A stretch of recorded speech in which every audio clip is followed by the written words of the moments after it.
Hello everyone. तो आसी जाइए +3 थर्ड सेमिस्टर रो एग्जाम नोटिफिकेशन। यह हूँ संबलपुर यूनिवर्सिटी एग्जाम डेट। तो क्यों दिन कौन अच्छे समस्त जानी नियंतु with reference to the office notification number 22/9/2025 ठारू यह होइछि। This is for information of all concern that the programme of +3 third semester 2025 university examination in art science और कॉमर्स समस्त NEP 2020 अनुसार ये जो NEP रही बैक इम्प्रुवमेंट जो रही CBCS ताहार एग्जाम शेड्यूल दि जाइए।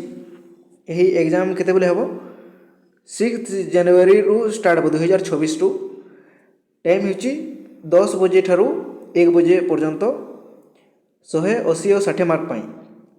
10 बजे ठारू 11 बजे पर्यंत 25 मार्क पाई आउ 10 ठारू 12 पर्यंत 40 मार्क पाई। तो क्यों डेट रे कौन रही ताकू देखी दिंतु।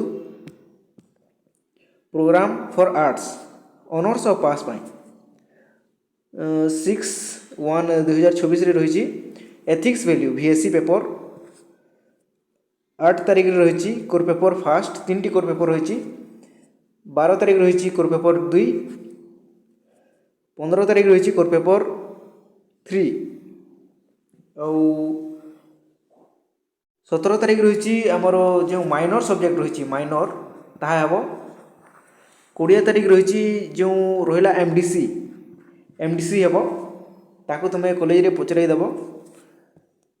यह हूँ साइंस रो आउ MDC जो पेपर थिला पेपर 3 NEP 2020 अनुसार 20 तारीख हम सोशियोलॉजी संस्कृत साइकोलॉजी बोटानी 21 तारीख रे हम कॉमर्स रो जो जो सब्जेक्ट गुड़िक रही आउ यह हूँ साइंस रो ताकू तुम्हें देखीदेव।